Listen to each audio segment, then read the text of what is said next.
Hello students,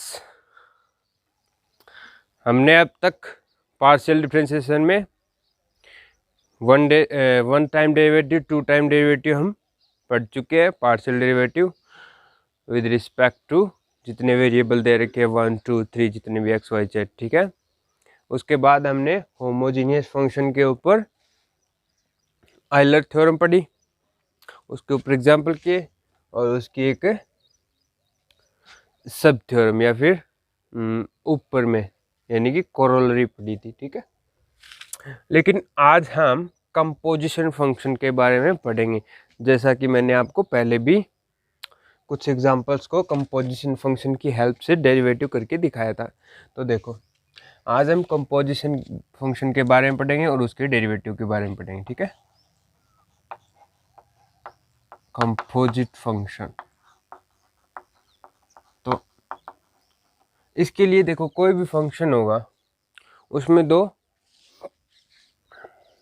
function का महत्व होता है। जैसे कि मान लो कि हमारे पास u बराबर एफ ऑफ एक्स वाई कोई फंक्शन है। इसका मतलब क्या है? एफ ऑफ एक्स वाई का मतलब f जो हमारा फंक्शन है वो दो वेरिएबल का है, x और y। मतलब हमारा फंक्शन f है वो पेयर के ऊपर डिफाइन होगा। जैसे कि ऐसा कोई पॉइंट है, मान लो 1, 2, ये कहाँ है? R2 में बोलते हैं। ऐसे पॉइंट को हम R2 में डिनोट करते हैं। जैसे ये 0, 0, तो x पे 1 लेंथ और y x पे 2 लेंथ, तो कुल मिला के ये वाला पॉइंट जो है इसको बोलते हैं हम 1, 2। इस पॉइंट के कोऑर्डिनेट है 1, 2। तो इस पॉइंट के ऊपर हम इसको डिफाइन करते हैं। कुछ और पॉइंट ले लो, जैसे ये मान लो, ठीक है। ये हो गया आपका 1 और हाफ, ठीक है। तो हमारा जो फंक्शन है वो R2 के अंदर जितने भी पॉइंट है उसके ऊपर डिफाइन होगा और वैल्यू क्या देगा? कुछ भी। ये हमारा फंक्शन वैल्यू मतलब कंपोजिट, मतलब मान लो हमारा फंक्शन जो है वो sine x square plus y square, मतलब इस वाले पॉइंट पे ये वैल्यू देगा साइन 1 + 4, मतलब साइन 5 की जो वैल्यू होती है वो हमारा फंक्शन दे देगा। तो हमारा जो u मतलब f ऑफ एक्स वाई ये है R2 में से पॉइंट उठाएगा, उसके ऊपर अप्लाई होगा और R में कोई ना कोई नंबर हमें दे देगा। तो ये तो हमारा कोई function u f of x y जो R2 से R में है।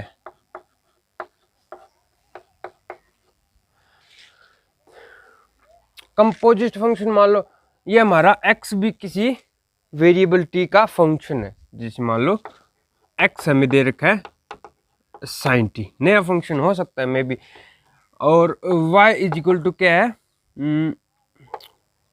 e की पावर t, दो फंक्शन, ठीक है। ये दोनों भी किसी फंक्शन t के, किसी वेरिएबल t के फंक्शन है। तब हमारा जो u है वो कंपोजिट फंक्शन बन गया। कैसा? f ऑफ, यहाँ पे तो x की जगह साइन t और y की जगह e की पावर t। तो जैसे हमने वो डिफाइन किया था ना, sine x plus x square plus y square, ये डिफाइन किया था ना। तो हम इसकी जगह क्या रखेंगे? साइन x की जगह रखेंगे साइन t, मतलब साइन t का स्क्वायर और प्लस e की पावर 2t। ऐसे डिफाइन होगा अभी, ठीक है। कंपोजिट हो जाएगा ये हमारा फंक्शन। तो इसको हम बोलते हैं कंपोजिट फंक्शन, मतलब अंदर वाला भी किसी न किसी वेरिएबल का, अदर वेरिएबल का फंक्शन हो, ठीक है। और तभी हमारा फंक्शन है वो f ऑफ एक्स वाई हो गया, f of x and y। तो ऐसे फंक्शन होते हैं कंपोजिट फंक्शन। तो हम इनका क्या करेंगे? पार्शियल डेरिवेटिव करेंगे। एंड x = phi t कोई फंक्शन है and y = psi t, where x y जो फंक्शन है वो r से आर में। अभी आपको कैसे पता चलता है कि फंक्शन हमारा आर से आर में है या आर टू से आर में है, तो वो ये देख लिया करो, ये कितने वेरिएबल का फंक्शन है, 1 का है, ठीक है, टी है, इसमें इनपुट है वो टी डालना है अपने को, तो ये क्या हुआ आर से एक बार डालना है, क्योंकि यहाँ पे तो ऑर्डर पे में डालना है, मतलब आर टू में से पॉइंट आएगा, यहाँ पे ओनली टी है तो आर में से पॉइंट आएगा। और फाई कुछ ना कुछ वैल्यू बना के दे देगा, जैसे साइन टी डिफाइन किया ना मैंने, तो साइन टी तो आर में ही होता है ना, तो ये कोई ना कोई वैल्यू रियल वैल्यू देगा, तो ऐसे हम डिफाइन करते हैं ये आर से आर में, ठीक है। अपने पास u is equal to function है एफ ऑफ एक्स वाई का, और एक्स वाई फंक्शन है एफ ऑफ टी और साई टी, ठीक है। तो हम डेरिवेटिव करना चाहें टी के रिस्पेक्ट में इसका u का, then del u upon del t, या फिर आप d u upon d t बोल सकते हो, क्योंकि यहाँ पे अपने पास कुल मिला के फाइनली इंडिपेंडेंट वेरिएबल जो है वो टी है, इसके अलावा और कोई भी वेरिएबल नहीं है, क्योंकि देखो हमारा फंक्शन u क्या बन गया, f of phi t and psi t, तो ये पूरा पूरा फुल्ली टी के ऊपर डिपेंड है, क्योंकि ये दोनों टी पे डिपेंड है, तो टी की वैल्यू पुट करेंगे तो ये कोई ना कोई वैल्यू आ जाएगी, और फिर हमारे फंक्शन की वैल्यू आ जाएगी कुछ ना कुछ, तो टी की वैल्यू चेंज कर सकते हैं हम। तो यहाँ पे हम del u upon del t को d u upon d t बोल सकते हैं, क्योंकि वेरिएबल जब एक ही हो तो उसको डी से डिनोट करते हैं, सिंपल डेरिवेटिव से। या फिर आप पार्शियल पढ़ रहे हैं तो del u upon del t रखो, क्योंकि अब आगे हम अगर टी की जगह कुछ और फंक्शन ले ले, जैसे इसी को हम T1 T2 भी ले सकते हैं ना, तो अभी के लिए एक बार टी रखो, ठीक है। Del u upon del t is equal to, ऐसे के लिए हम क्या करेंगे, पहले फंक्शन का x के रिस्पेक्ट में करेंगे इनटू x का t के रिस्पेक्ट में करेंगे, तो del f upon del x, पहले f का x के रिस्पेक्ट में करेंगे और into del x upon del t, plus ये भी वेरिएबल तो y का ही है ना, ये y भी तो t वेरिएबल का ही फंक्शन है, जैसे ये रहा, तो हम क्या करेंगे, पहले f का y के रिस्पेक्ट में del f upon del y into del y by del t, तो ये हमारा हो गया डेल u अपॉन इस u का t के रिस्पेक्ट में डेरिवेटिव, इसको बोलते हैं chain rule, this is chain rule, ठीक है बच्चों, ये ध्यान रहेगा ना। अभी इसके ऊपर एग्जाम्पल करेंगे।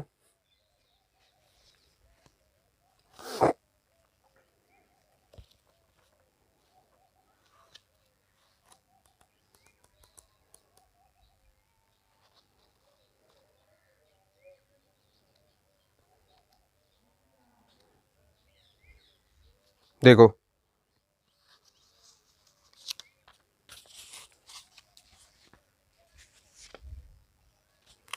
z is equal to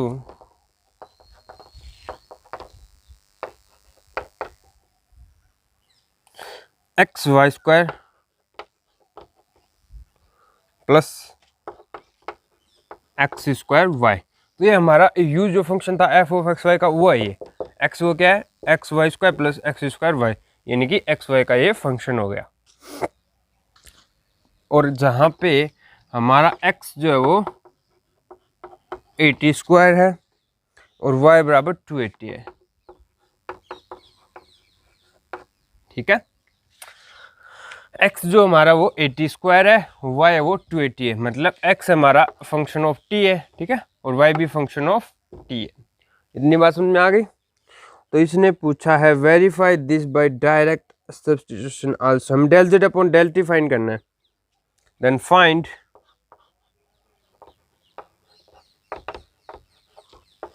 del z upon del t, हमें del z upon del t find करना है, del u upon del T.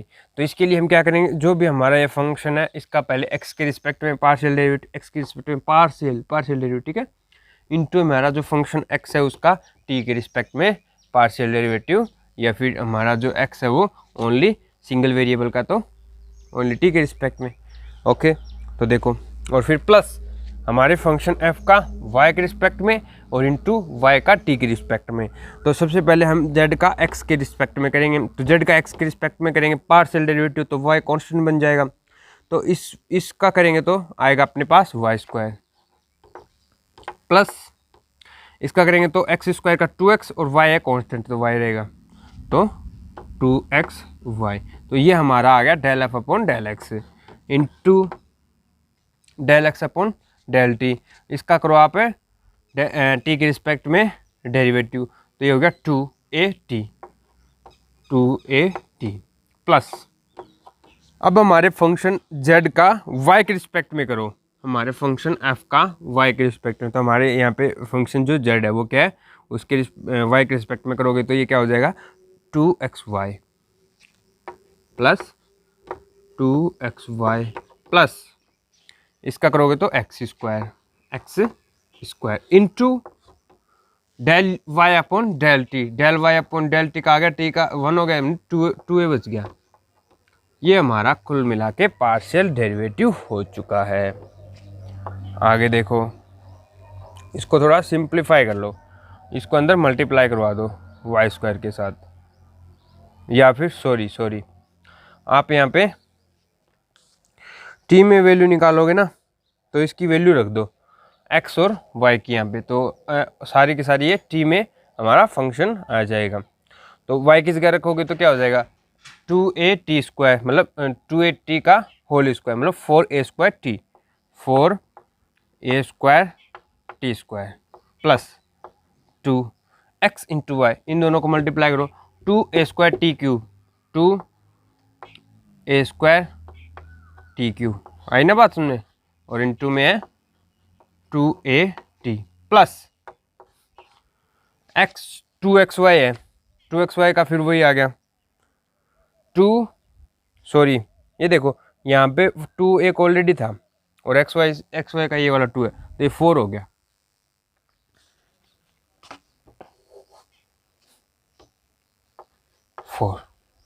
यहाँ पर भी क्या हो जाएगा 2xy है तो 4a square t cube, 4a square t cube plus x square मतलब a स्क्वायर टी की पावर 4, a स्क्वायर टी की पावर 4 और into 2a।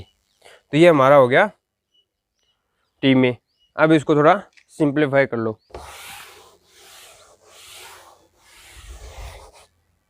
Then del z upon del t is equal to, इसको अंदर multiply करवाओ, 4a square t square already है और 2a t से और मल्टीप्लाई करवाएंगे तो 4 दूनी 8 a cube T cube, 8 a cube T cube plus 4 दूनी 8 a क्यूब टी की power 4 plus 8 a cube T की पावर 4। अब इधर से देखो 4 a क्यूब टी क्यूब, ठीक है, plus 4 a cube T cube, इसको करवाओगे तो 2a क्यूब टी की power 4 plus 2a cube T की पावर 4। तो इसको ऐड कर दो, इन दोनों को ऐड कर दो, तो इसको करेंगे तो 8 4 12 a क्यूब टी क्यूब और ये 8 2 10 a क्यूब टी की पावर 4। तो इसमें कुछ आप 2a cube T cube common ले सकते हो, 2a cube T cube common ले लिया तो 6 प्लस 5t, ये आएगा अपना आंसर। तो ये था हमारा एक इजी सा एग्जाम्पल।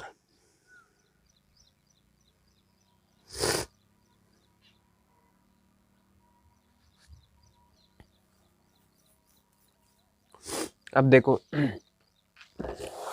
चेन रूल में जो x और y है वो अगर वो भी दो वेरिएबल के फंक्शन हो तब उनका डेरिवेटिव कैसे करें।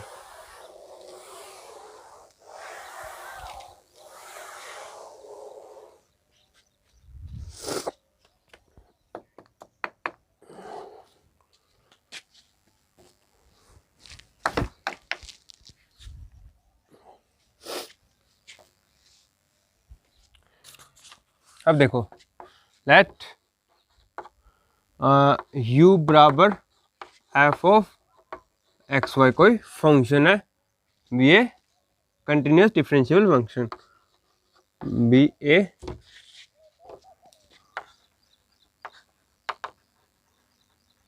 कंटिन्यूस डिफरेंशिएबल फंक्शन, और x और y ये भी दो वेरिएबल के फंक्शन है, and x is function of t1 t2, दो वेरिएबल का फंक्शन है x, और y भी क्या है हमारा, साई ले लो, ठीक है, साई ऑफ t1 t2। देखो इसको बोलते हैं फाई, फाई फाई, ठीक है, और इसको बोलते हैं साई, ये फाई है, ये साई है, जस्ट नोटेशन है इनके, कुछ नहीं है, मैथमेटिकल सिंबल है, यूज करते हैं मैथमेटिक्स में, और इसके अलावा कुछ नहीं। जैसे एक्स वाई हमको यूज करते हैं वैसे ही फाई साई, ये स्पेशल नोटेशन है कोई फंक्शन के लिए या कुछ भी ऐसे। तो ठीक है, तो हमारे पास जो फंक्शन एफ एंड वाई है वो भी क्या है, दो दो वेरिएबल के फंक्शन है। तो हमारा ये फंक्शन है u, वो t1 और t2 दो वेरिएबल का independent, to independent variable t1 t2 का कंपोजिट फंक्शन हो गया। अब हम इसका पार्शियल डेरिवेटिव करें u का, तो u का पार्शियल डेरिवेटिव करें तो अपने पास दो वेरिएबल है इसके लिए। तो जैसे हम कोई function f of x y है, इसमें दो इंडिपेंडेंट वेरिएबल है, तो इसका जब पार्शियल डेरिवेटिव करें तो अलग अलग होता है ना, पहले x के रिस्पेक्ट में और फिर y के रिस्पेक्ट में। ऐसे ही यहाँ पे हमारा जो u है वो t1 और t2 का, t1 और t2 इंडिपेंडेंट है क्योंकि x और y तो डिपेंडेंट है t1 t2 पे, ठीक है। तो हमारा जो फंक्शन u है वो कुल मिला के t1 t2 पे इंडिपेंडेंट t1 t2 पे डिपेंड हो रहा है।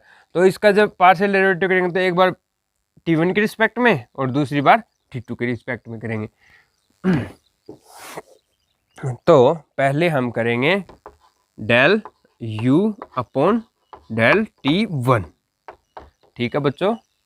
तो वही पिछले वाला चेन रूल, पहले क्या करेंगे, del f upon del x और into del x by del t1 plus del f upon function f, जितने भी वेरिएबल का फंक्शन है पहले उसके रिस्पेक्ट में होगा, ठीक है, y into del y upon del t1, दूसरा del u upon del t2 भी निकल सकता है क्योंकि हमारा फंक्शन u है वो t1 और t2 का इंडिपेंडेंट वेरिएबल है, तो t1 के रिस्पेक्ट में पार्शियल डेरिवेटिव होगा और t2 के भी रिस्पेक्ट में पार्शियल डेरिवेटिव होगा।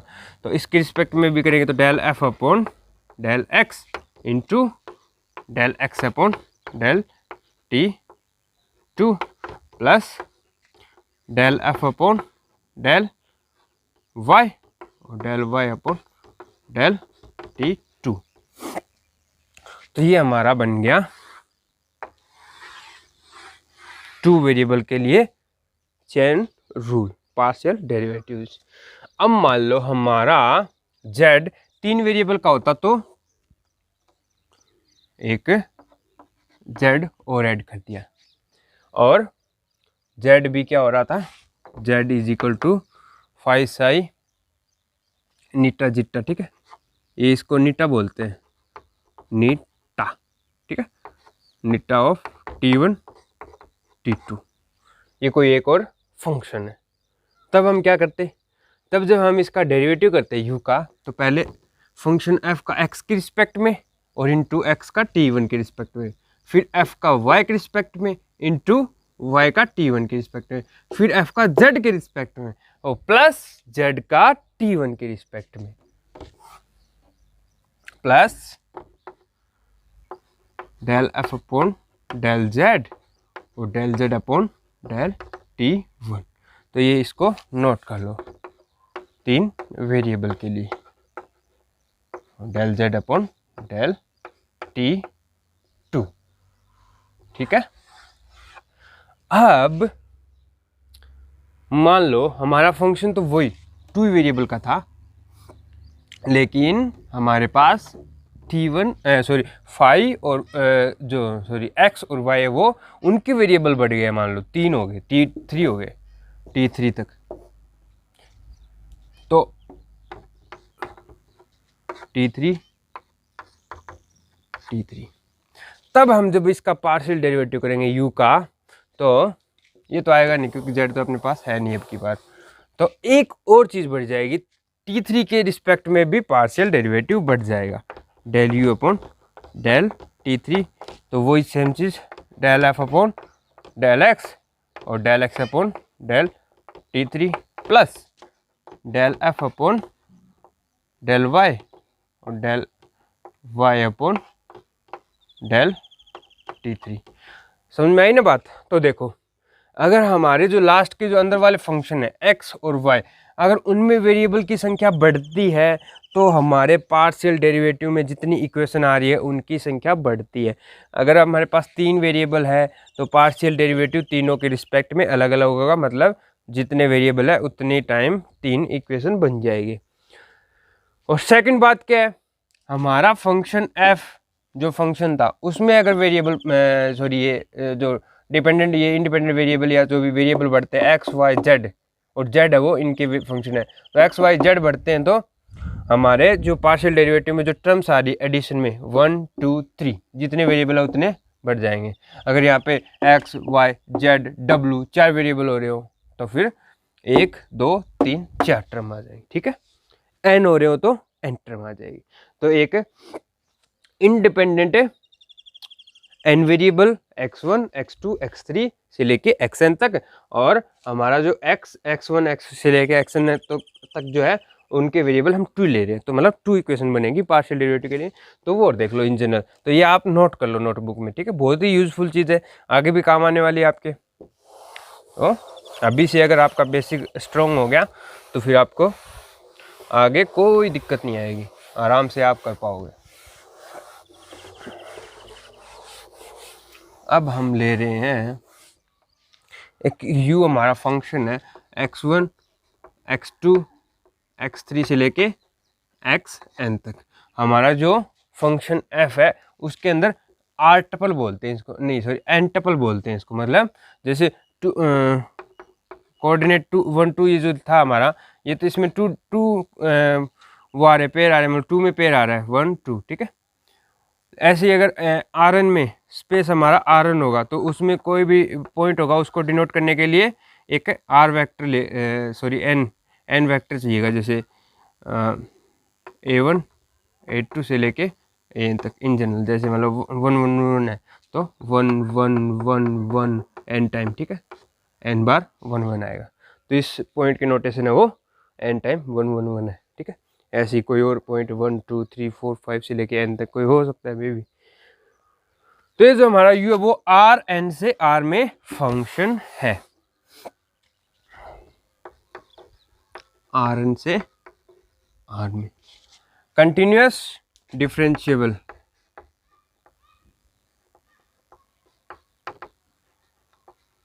Function.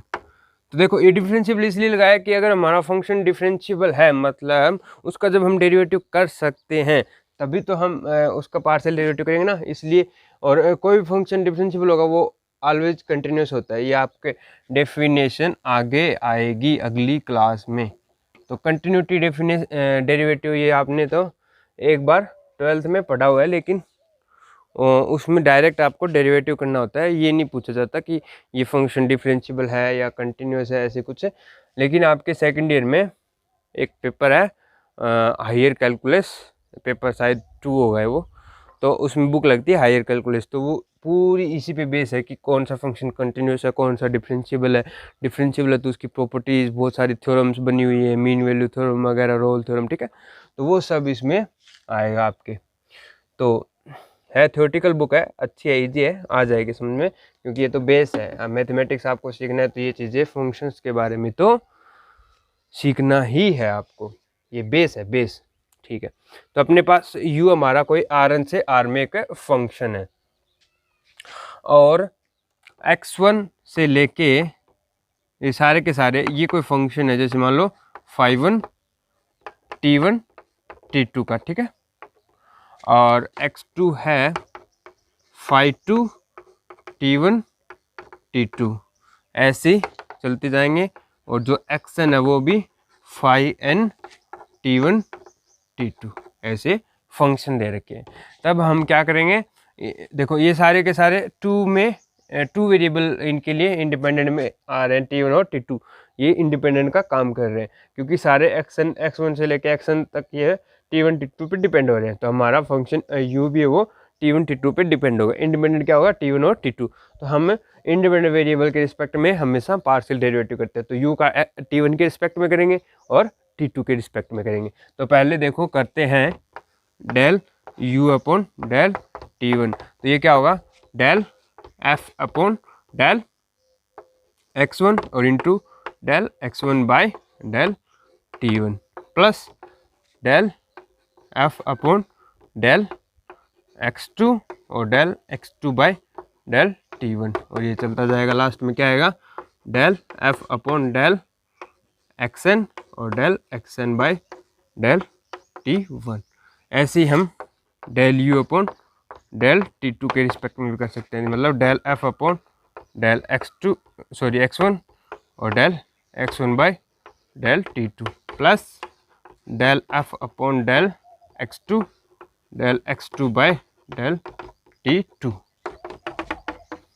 Del f upon del xn और del xn by del T2। तो बच्चों आ रहा समझ में। तो ये हमारे दो वेरिएबल का कोई भी फंक्शन है, कंपोजिशन फंक्शन है, तो उसका जब हम ऐसे दोनों वेरिएबल के रिस्पेक्ट में अलग अलग से पार्शियल डेरिवेटिव करेंगे तो वो ऐसे कंपोजिट का ऐसे होके आएगा। तो इसको हम चेन रूल बोलते हैं इन जनरल, ठीक है। This is chain rule for Rn या फिर Rn इंडिपेंडेंट वेरिएबल, ठीक है, चेन रूल है, सीधी बात है। तो अब इसके ऊपर एक एग्जांपल और सिखा देता हूं आपको मैं।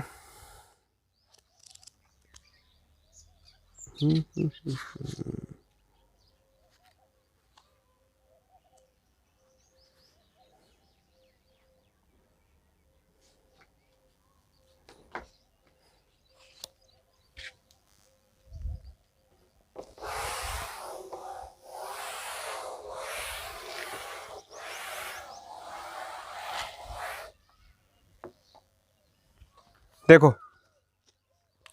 हमें एक फंक्शन दे रखा है z, x एंड y का। इफ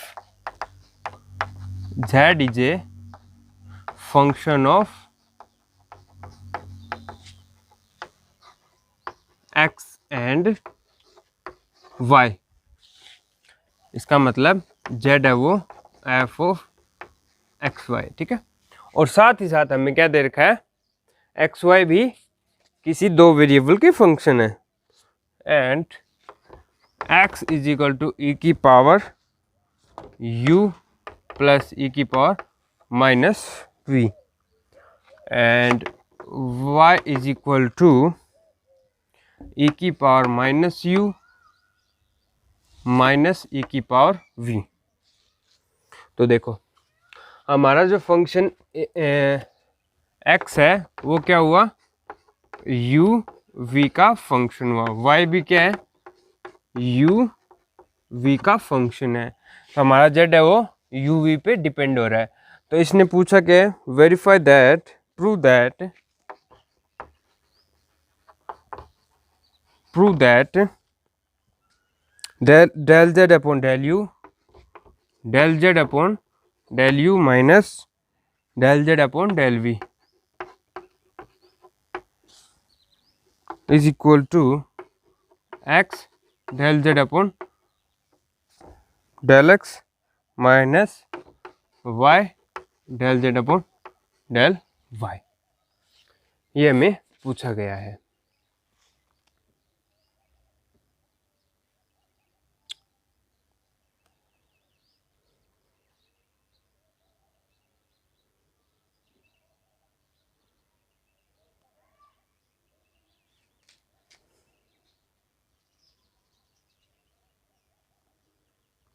तो देखो इसकी वैल्यू हम निकाल सकते हैं। अगर आप यहाँ पे कंफ्यूज हो रहे हो, जैसे मैंने बताया वैसे करना है, तो आप इसको क्या करो, वेरिएबल को चेंज कर लो, u को t1 और v को t2, ठीक है ना बच्चों, t1 t2,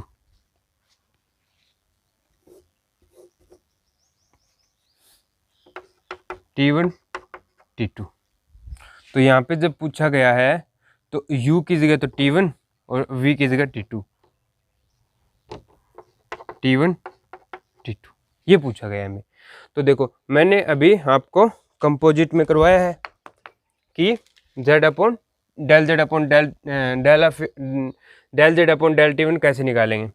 तो del z upon del t1 कैसे निकलेगा, तो इस फंक्शन का पहले x के रिस्पेक्ट में और इनटू x का t1 के रिस्पेक्ट में, मतलब del f upon del x और del x upon del t1 plus del f upon del y और del y upon del t1।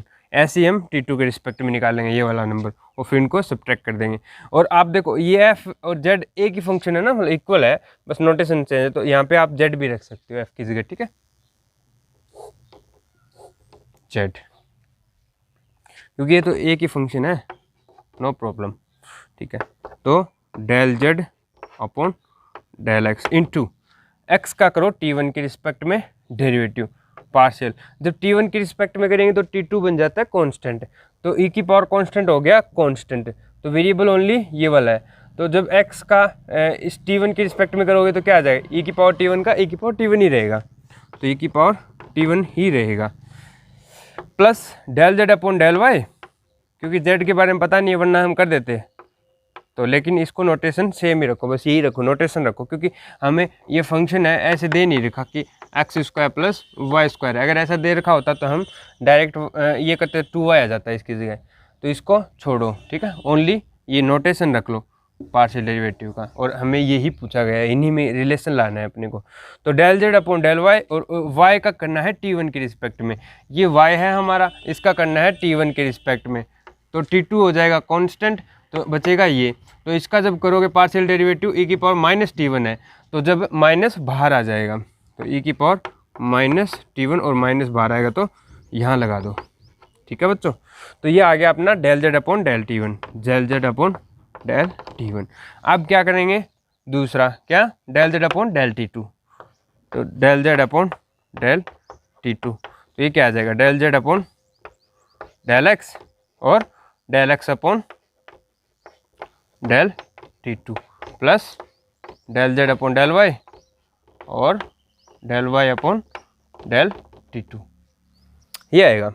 तो देखो ये तो सेम रहने दो, del z upon del x। अब क्या करोगे, x का t2 के रिस्पेक्ट में कर दो, x का t2 के रिस्पेक्ट में करोगे तो t1 तो ये वाला कांस्टेंट हो गया 0, इसका होगा, इसका माइनस t2 आ जाएगा, तो माइनस e की पावर माइनस t2 आई ना बात सुनने, और plus del z upon del x, और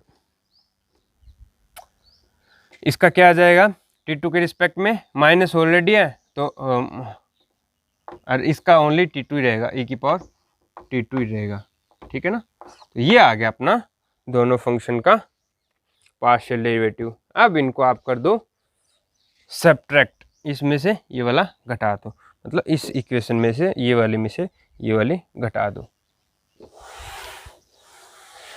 देन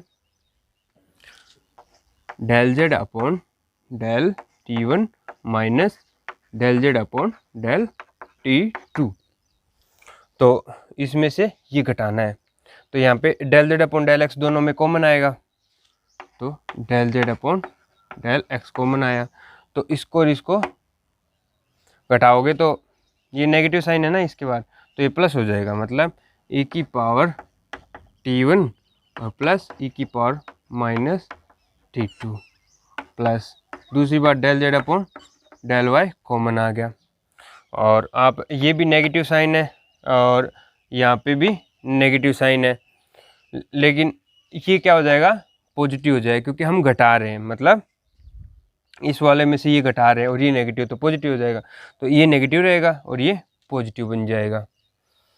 देन माइनस ई की पावर माइनस T1 और प्लस ई की पावर T2, ये आ गया। तो आप देखो मैंने हटा दिया वो, actually x is equal to था e की पावर T1 प्लस e की power minus T2, y is equal to e की पावर माइनस T1 और माइनस e की पावर T2, ऐसे था। तो आप देखो ये तो क्या बन रहा है, x बन रहा है, तो इसको लिखोगे आप x del z upon del x।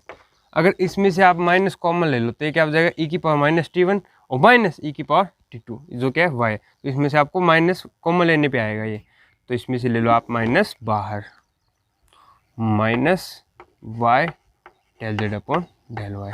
तो यही हमको प्रूव करना था। हो गया ना, हेंस प्रूव्ड।